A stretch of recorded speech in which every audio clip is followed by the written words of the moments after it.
RCF. La discipline positive propose aux enseignants un ensemble de concepts et d'outils pour développer chez les élèves le respect, la coopération et la responsabilité afin de favoriser les apprentissages. Pour cela, Jen Nelsen, la fondatrice de la discipline positive, invite les enseignants à mettre en place de façon très régulière des temps d'échange en classe. Pour nous en parler, nous accueillons aujourd'hui Ophélie Poirier, enseignante dans une école primaire du Mans. Ophélie, bonjour. Bonjour. Alors tout d'abord, qu'est-ce qui vous a amené à mettre en place des temps d'échange en classe avec vos élèves ? Alors en 2015, après les attentats contre Charlie Hebdo, j'ai ressenti le besoin dans ma classe de donner davantage la parole aux élèves, une parole libre et de leur permettre de faire des choix réfléchis. Donc j'ai commencé à mettre en place des conseils de coopération à la manière de Danielle Jasmin, qui est une enseignante québécoise qui s'inspire de la pédagogie freinée. Et les élèves donc avaient à disposition un tableau sur lequel ils pouvaient afficher des critiques, des félicitations et des sujets abordés. Et lors de ce conseil, les élèves échangeaient autour des problèmes qu'ils rencontraient dans la classe, dans l'école, avec les autres, et ils réfléchissaient ensemble à trouver des solutions pour que cela se passe mieux. Et puis en 2016, j'ai découvert la discipline positive grâce à votre intervention dans ma classe.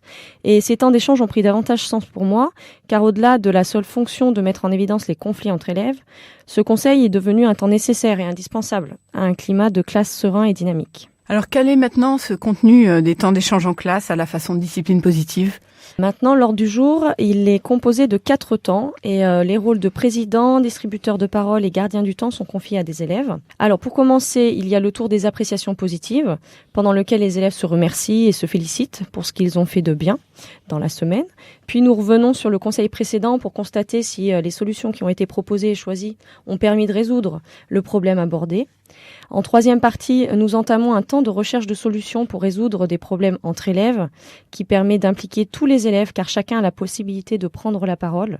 Et pour finir, on a un temps où les élèves exposent des sujets dont ils voudraient parler, des projets et des activités qu'ils ont envie de mener dans le cadre de l'école.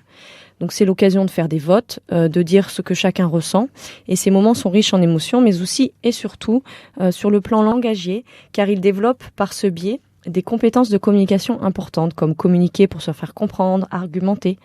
Et ces temps permettent aussi et surtout de développer et de renforcer les compétences psychosociales, telles que l'empathie, l'écoute et le respect. Pouvez-vous nous donner un exemple de problème soumis par les élèves ? Quelle solution a été choisie ? Est-ce que ça a été efficace ? Alors voici un exemple qui a été soumis au temps d'échange. L'an dernier, dans ma classe de CM1, un élève faisait beaucoup de bruit en classe, ce qui dérangeait ses camarades. Et donc lors du conseil, des élèves ont évoqué ce problème et voici les solutions qui ont été proposées. Ils ont proposé « Cet élève doit essayer de parler moins fort, de parler moins. Les autres élèves doivent lui faire des messages clairs. Il pourrait changer de place et être à côté de camarades volontaires qui pourraient l'aider à se concentrer. » À ce moment-là, deux élèves se sont portés volontaires. Il pourrait être placé devant. Il pourrait choisir, donner son avis pour choisir sa solution. Et il devrait rattraper le travail qu'il n'a pas fait. Et le temps sur les écrans, tablettes, ordinateurs disponibles en classe pourrait être diminué. Donc cet élève a choisi sa solution et il a demandé d'être placé devant et à côté d'un des camarades qui était volontaire. Et cela lui a permis d'améliorer son attention en classe.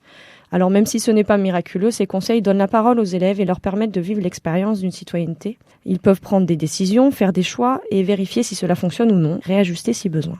Donc ils deviennent responsables du climat scolaire et du climat de la classe et ils comprennent petit à petit que c'est en coopérant qu'ils avanceront et non les uns contre les autres. Et l'enseignant dans ce rôle-là n'est plus le redresseur de tort ni le donneur de sanctions, mais il accompagne sur le chemin de la recherche de solutions. Alors depuis la mise en place de ces temps d'échange en classe, quelle évolution constatez-vous dans la classe ?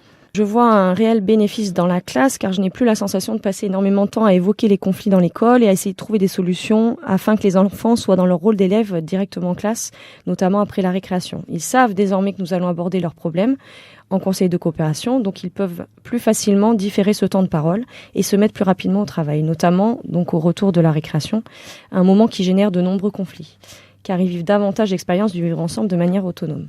Donc parfois, il suffit que l'élève qui rencontre une difficulté l'écrive sur un billet et l'affiche sur le tableau pour que le problème soit résolu. Merci Ophélie pour ce témoignage. Pour les enseignants intéressés par les temps d'échange en classe, je vous invite à lire le livre de Jen Nelsen, La discipline positive dans la classe, aux éditions du Toucan, à vous procurer le manuel intitulé « Discipline positive dans l'établissement et dans la classe, guide des activités à mener avec les élèves », donc également aux éditions du Toucan. Vous pouvez aussi me contacter par mail à l'adresse agathe.dp72@gmail.com afin que je vous accompagne dans vos projets. Et je vous souhaite une bonne route sur les chemins de l'apprentissage.